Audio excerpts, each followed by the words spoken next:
So, on behalf of Icy Tales, I, Hiba, take immense pleasure in welcoming Michelle, who is a parenting blogger, on an exclusive interview with us today. So, hi, ma'am, how are you doing? Hi, Hiba. Thank you so much. I'm doing great, and thank you for having me here. It's actually a pleasure to be here. And thank you again for taking time out on a Sunday and doing this. Thank you. I'm really excited to see how this goes. So, without any more discussions, I think we should just start. So, we Sure. have all had a different idea of what blogging is. So, can you tell us what exactly pushed you to be a parental blogger? So this wasn't something I kind of set out to do. Wasn't ever the intention or the goal.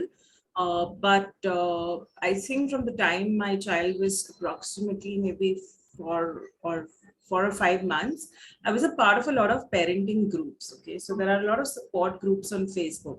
So I was a part of a breastfeeding group. When she turned about 6.5 months old, I joined a weaning support group for solids. A little later, I was part of another support group called Ask the Village on Facebook, which is more to do with parenting just beyond breastfeeding and weaning. So, somewhere I realized that there was so much support that I got through these various pages that blogging would be the perfect way of giving it back to the people I got support from. I was also a moderator on, two of these groups. I was a very, very active member, still am on other parenting groups. So this was blogging for me, parenting, whatever, being a parenting blogger per se was just an extension of these, Facebook support pages that I was a part of. Also, what tends to happen is when you are a part of these Facebook groups, there are a lot of restrictions, right? Because it's like you're a part of a larger clan. So there are rules you need to follow. There's a certain kind of language which you can't use, which you probably can do on your own page.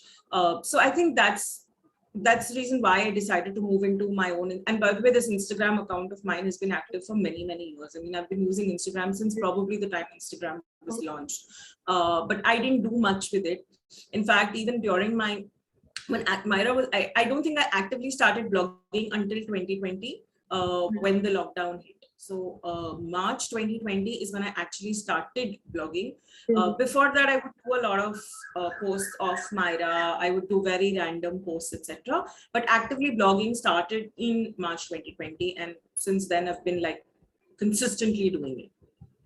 I think March 2020, the lockdown part did bring a lot of changes in all of us, for me as well. So I think it was a great push.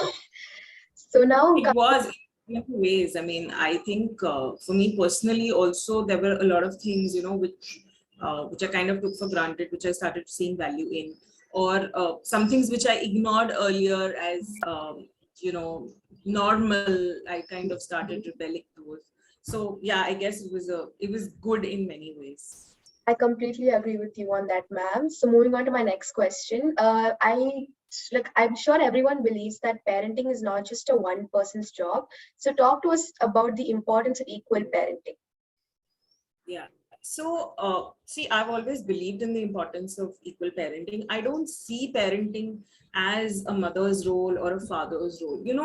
I think growing up, there was a whole lot of, I don't know how to say it, maybe a lot of societal sort of conditioning where,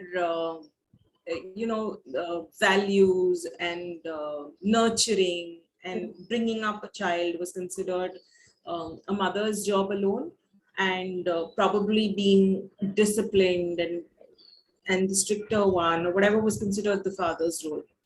Unfortunately, that still holds true in many, many homes where they believe that it is the mother who has to do all of the nurturing, who's the one who has to take care, whereas the father will go out and will earn and will bring in the money.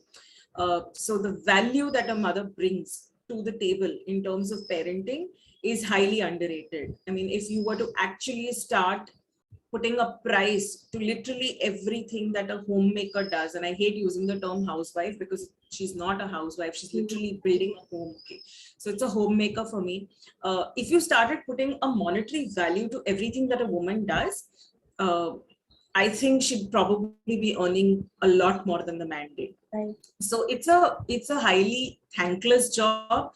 It's a highly undervalued, absolutely, unpaid job. So, and a father in the relationship, okay, is just not, I mean, if I'm talking about a biological parent per se, if I were to look at a biological parent, it's just not a sperm donor, right? Your partner's job doesn't end the moment a child is conceived. There's so much more to it. For me, fortunately or unfortunately, I had a really bad pregnancy. So Myra is a rainbow baby, but so I've had a miscarriage in the past, obviously, and it's been painful. So to then conceive again was anyway scary. I had to give up my career because, like, literally the day I got to know that I'm pregnant and given my history, I was asked to be put on bed rest.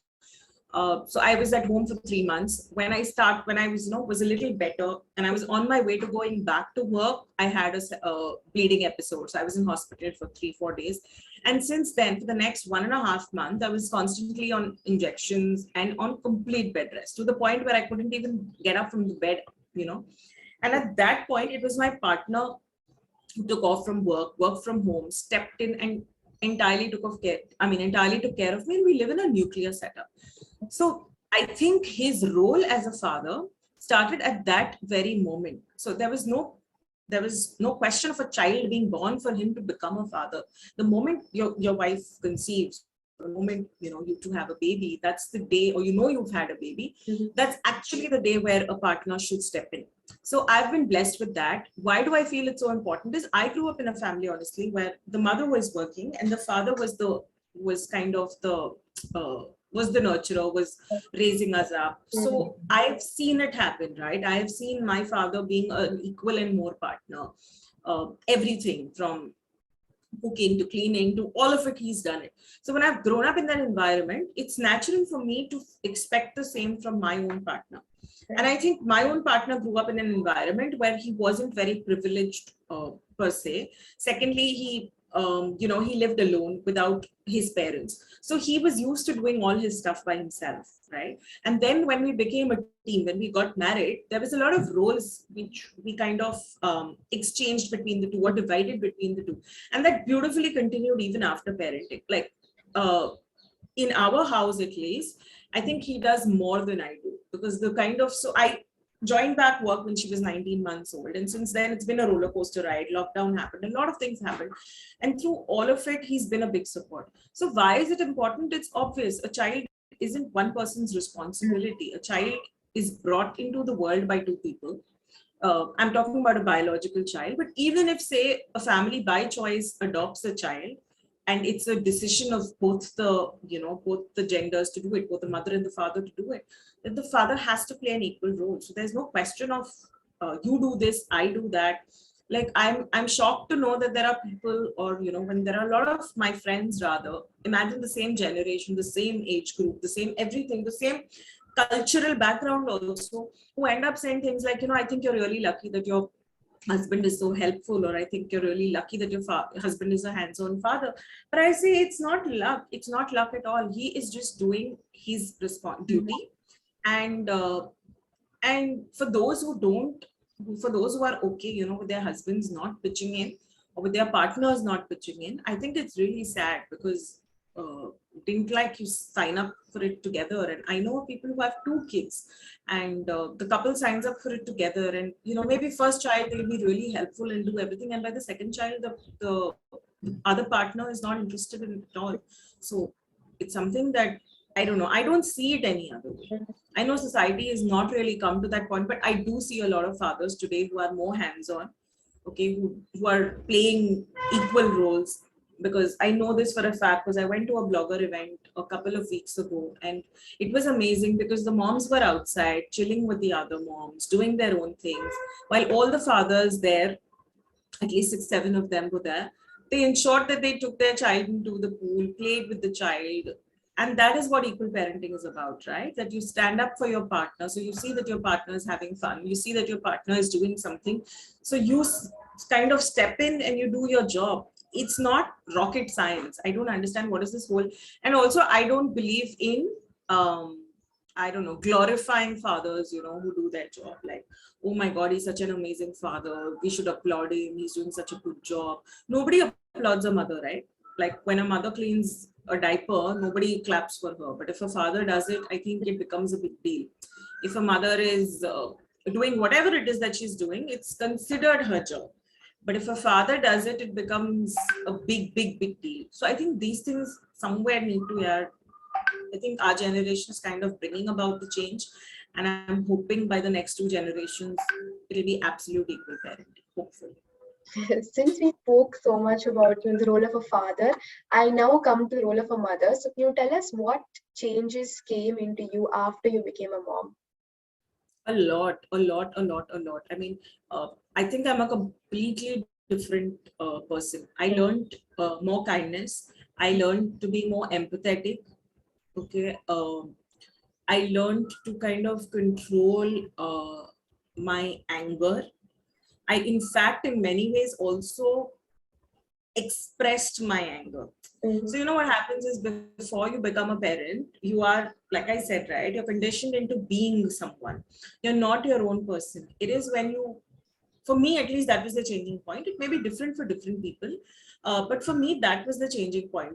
The moment I became, you know, her mother, is I realized that there was so much more that came into my life. There was so much more that I was expected to do. There was so much more that I was doing that I wasn't doing earlier. So one, the physical changes that come in you are massive. Okay, so for me that was also kind of a triggering point because I put on excessive amounts of weight, which I've still not managed to lose. So your physical changes kind of tend to impact you emotionally and mentally, and you know, in many ways than it seems obvious. So for me that was there. Emotionally I'm so much more I don't know if I'll say I'm stronger, but I think I've become weaker emotionally. Like, you know, earlier I knew that certain things were to be a certain way, but now I'm so much more of a thinker. Like earlier, it may, I don't know, it may sound, and I think a lot of parents go through this. It's just not me or just not a mother per se. But you know, earlier road trips, I didn't have weird thoughts. I didn't have thoughts about being in an accident, or I didn't have thoughts about something like that happening. These days, when I'm on road trips, I'm constantly worried. Like, you know, what if something happens to us at this moment? And what if my child is with me? Right? So those fears sort of creeping in. Plus, I had to give up my career through my, I mean, during my pregnancy. So for me, that was like an extremely big change in my life, which I had not expected, because I had actually restarted a new role, completely moved into a new role. And I had to stop midway through when I had reached a point where I was very comfortable in my role, where I had become really good at what I was doing. So for me, that was kind of shattering in many ways. But of course, you know, parenting happened, and 19 months later into parenting, I realized that now I was ready to go back into the real world per se. And thankfully, you know, there was a role, the same role which I left, it came back to me because they wanted me to join back, and I was back at the role. But you know, the challenges after that, like earlier, I could stay in office till 11:30, 12 o'clock. It seemed very normal. But now at 6:30, I had to get out of the, you know, I'd get out and go home because I knew she was there waiting for me. There are daycare arrangements, so you need to ensure that you're reaching daycare, you're multitasking to another level. While I've always been a multitasker, but multitasking to this level where you're working, you're cooking, you're taking care of her. Like I've had meetings virtually where I've been breastfeeding her while my meetings have been happening with my camera off or whatever, because you don't have a choice. If your child needs you, you have to be there for your child, right? And if your partner isn't around, then you just have to do what you have to do. So for me, it's been a huge role, like I said, both physically, emotionally, mentally, in every aspect. But it's definitely made me a more empathetic person, a kinder person. It's also made me stand up for things. Like earlier, there were a lot of things that I would let go, you know, saying that it's okay, let it go. But now I don't. I fight for things. I fight for things I believe in. Uh, I also believe that she is constantly seeing me and learning from me. Right. And thus, for me to stand up and make her a person who stands up for herself is very important. Right. So that is something I constantly work on. So the image that I'm building of myself in front of her, my portrayal of myself in front of her is very important to me. And I think I don't know, from the way she's turning out, at least from what we see until now, I think I'm doing a very good job. So she's very, very strong-willed. She knows what she wants. She will speak her mind, which I think is important. I know of families where girls are not asked to talk and boys are asked to do whatever they want. So fortunately, I mean, for us, it's a nuclear setup. We don't really have anybody around us. But even in, you know, situations where I am with extended family, I ensure I stand up for my child if a situation arises. I think your story proves that, you know, everything has its own upsides and downsides, and we just have to go with the flow. So good job on that, Yeah, ma'am. I think it's, it is for everybody. You know, you all struggle. Yeah, you learn parenting. See, nobody was born to be a parent, even though biologically, yes, you may be, but nobody signs up for motherhood the moment you're born, right? You don't decide you're going to be a mother someday. It happens. And nobody knows what parenting is like. I mean, even today, if you ask me, like, what can you predict what will happen in the next 2 days of my life? I have no idea. How am I going to manage those 2 days? I don't know. See, there are certain rules a parent can live with. When you start parenting, you're like, okay, these are my things, I will do these. And we realize over time that half those things are lost because there are challenges which happen. So going across, sort of above those challenges, rising above those challenges and doing your job, for me, is parenting. Very nice to hear that, ma'am. Moving on to my next question. When I was doing my homework and, you know, researching about you, I noticed that you multitask a lot. You know, you had a lot of stuff on your Instagram, like breastfeeding support, gentle parenting, and so many different recipes. So how do you manage to actually multitask and execute everything perfectly? I don't execute everything perfectly. I mean, first of all, I don't, like I am a little finicky about things, but I've realized that I cannot do it all, right? You know, when you're doing multiple things, you can't do it all. So while this group, I mean, while my Instagram page is what I spend quite a lot of time on, considerable time on, but I also have a full-time job per se, which keeps me extremely busy. Plus then the other times I have Myra. So at least with my Instagram page, what I tend to do is a lot of my writing, you know, like I know Instagrammers or influencers who actually plan content, who go about it. So I had gotten into this space where I tried planning content and I realized this isn't working out for me.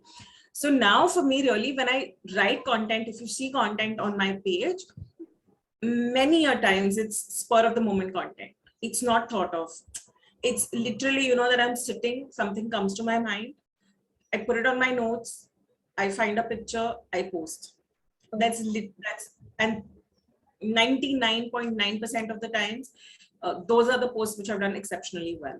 Like anything which has come straight from the heart, and the things that come straight from my heart are generally these things, are generally about, you know, breaking stereotypes, about breaking gender roles, about doing all that kind of stuff. So those are my posts which have done really well. So I managed to make time.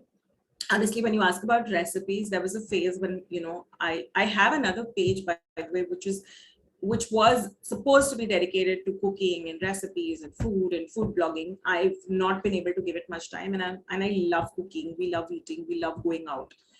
That page is completely died. Okay, so it's not like I can really multitask. Like that was a realization for me that I can't multitaask.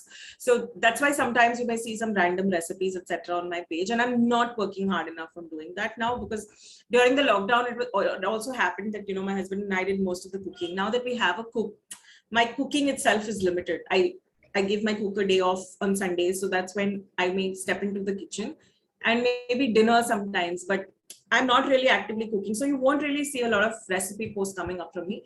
But breastfeeding, like I said, no, I didn't have the right kind of support when I started breastfeeding. So, and then the support groups that I was on helped me. So you will see a lot of, so the core for me is, and then I became a part of, you know, a weaning group where I was moderating it. I'm still moderating the weaning group.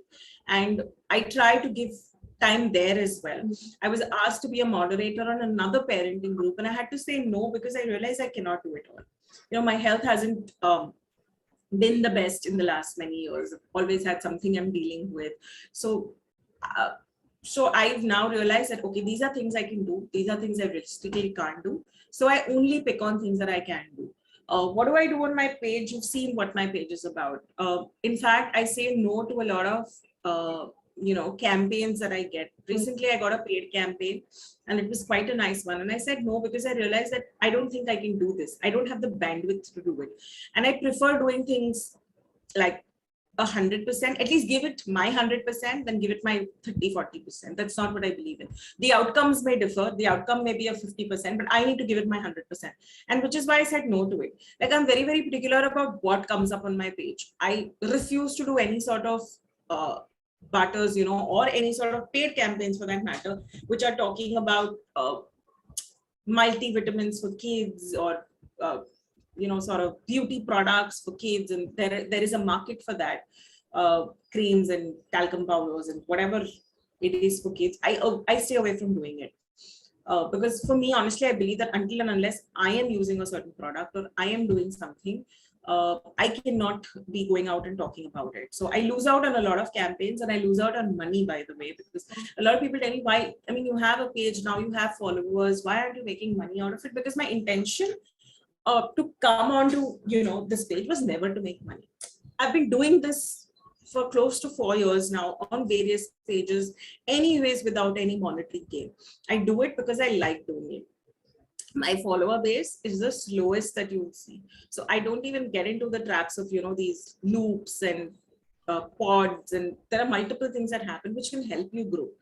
And while I tried pods for a bit, I realized this isn't for me. I did it for close to 2 months, and I said, and I'm glad that I was a part of it because I made really good friends from there. But I said, I can't do this. It's not for me. It's too much effort, right? So you choose what you can do. And then you realize, okay, these are 3 things I can do, and I can do them really well. So let me focus on these 3 things. So that is what has worked for me. So when you see the multitasking comes out because I've chosen that these are the things I can do. These are some of my battles. I will let these battles go. And this is how it is. Very nice to know that, ma'am. And also, when I was also seeing some of your reels, I noticed that your husband is actually a cancer survivor. So I'm sure it was a situation where you would have gone through a lot of things. So talk to us about what did that situation teach you, and what were your major takeaways from that? So for me, it was I have goosebumps when I'm talking about it. So I mean that, and it's not something that I kind of shy away from talking about, or I feel that it's not important. I feel it's really, really important to talk about it, because one, cancer is scary, right? For anybody, no matter just the fact that it, and even though there's a cure for it, and even though it can be treated, and thankfully for us, fortunately, it was in the early stages, but I live with constant fear. Even today, 7-8 years later, I live in constant fear that what if it comes back? Okay, so it's not like, and during the lockdown, we did have a scare where it happened to be all okay, but yeah, so those scares come. And when we detected his cancer, this was literally a month after I had a miscarriage. So I was physically, emotionally, in every possible aspect broken. So it wasn't easy for me to actually not even a month, I think 15-20 days after the miscarriage happened is when we discovered the cancer. And a month after the miscarriage is when his first surgery happened for the cancer. So you can imagine, it's like you've not gotten over one pain and another one hits. So it was hard. It was very, very hard. And I was not allowed to tell a lot of people about his cancer. So I had no support, right? And I think around the same time that my husband was going in for surgery, my father had a massive heart attack. So everything was happening at the same time. And I was moving from one place to another. I had to, both the hospitals were some 40 kilometers away. So I had to figure the travel between the two. But anyway, so all of that happened. So for me, the key learnings have been one, that life is kind of very, very unpredictable, right? So you don't know what's going to happen what's going to happen tomorrow. Two is that we take so much for granted. We generally take life for granted. We take our relationships for granted. So that for me was an eye opener. And it's not like I really, really took our relationship for granted before that. I won't say that. But there are small things that you take for granted, and you do it without even realizing it. It's just human tendency per se. So we realize that, from here on, whatever happens, we need to celebrate every little moment of our life. It may seem absolutely inconsequential to the world, but to us, it's very, very important. It's important for us to kind of express and to share whatever we're feeling, whatever challenges we're feeling, whether it's not feeling too good mentally, whether it's not feeling too good physically, and to not keep it to ourselves. Like, uh, I think my husband's thing was a sudden thing. There were no symptoms. There was nothing.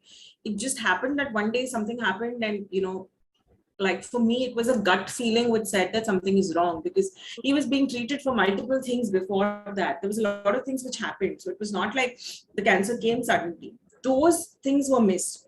So getting the right medical treatment is now like core for us. So anything. Also, I live in constant fear that what if my child gets it? Because I realize in my husband's family, there have been at least three or four people who've had cancer. So now it's in my head that there's probably a gene which is causing it, right? So I live in constant fear, like literally I'm always living in fear that what if my child has it? So it's not easy. You're living in fear, you're living in uncertainty. You're always feeling like, what did I do wrong? Maybe there's something wrong I did which caused this. So yeah, that was the thing, yeah. So we've, in fact, now in the last so since the second scare happened, and that was not really expected, it was that even made things worse, because it was the lockdown. This was the day, by the way, when the government actually announced that everything is shut from tomorrow. You can't step out of your house. We don't own a car. There were no Ola, there was no Uber. Borrowing a car from somebody, finding the guts to travel all the way to some 60 kilometers was not easy. Nothing was easy, but we've literally done everything. So we take a lot of care right now. I try and, in terms of food, we're more cautious about what we eat. We're more careful about the kind of things we get home. I'm very, very careful about the kind of food I offer to my child, because, there are certain foods, there are preservatives, which eventually end up messing up things. So you become more aware of what you have. You stop taking things for granted. At least I have stopped taking things for granted. I'm more grateful, more thankful, to my partner, to the family I have. I'm very, very grateful to the people who stood by us during those times. Like I said, I was not allowed to tell people. I literally had only maybe a handful. I could count 5 people. Like that many people knew about it. But those 5 people stood up for us. So, the people who are there with you in your adversity and who are there for you in whatever times continue to stay with you throughout.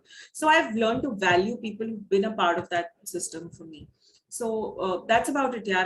I've really, really learned to not kind of undermine, first of all, anybody's own potentials, and to learn to respect people more, at least those who've been there for us. And for as a couple, our relationship has definitely strengthened, because I know of, and his company supported us. I'm grateful for that, because he was at home for 2.5 months, or more actually, 4 months. They continued to pay him a salary despite the fact that he was not working. They were there for us emotionally in a lot of ways. Now these are relationships you make them. It's not that that person was there for you in one instance, then you continue being there for those people. So because there was support for me, I have become more empathetic towards other situations. And I realized that I had the support when I needed it. So I have to give it back. So like I said, no, it's not like, so for us, charity becomes a very, it came very easily, because I've seen my parents do charity throughout. Right, with whatever little they had, and they were not very well to do, but with whatever little they had, they always learned to give. As we realize our situation, we've become more, more kinder. We've become more empathetic. We've become more generous with our things. I think adversity teaches you a lot, so it brings out the better in you, and in our case, it's brought out the best. As a couple, we've become so much stronger. We know we're there for each other.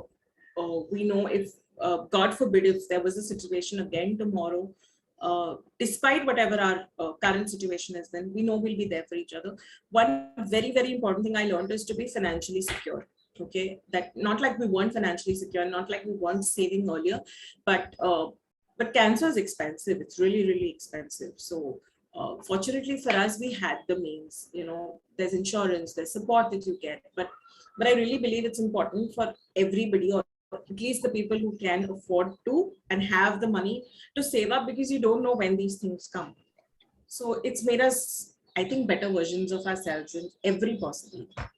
And I wish more power to you and your family as well, ma'am, from my Thank you end. so much.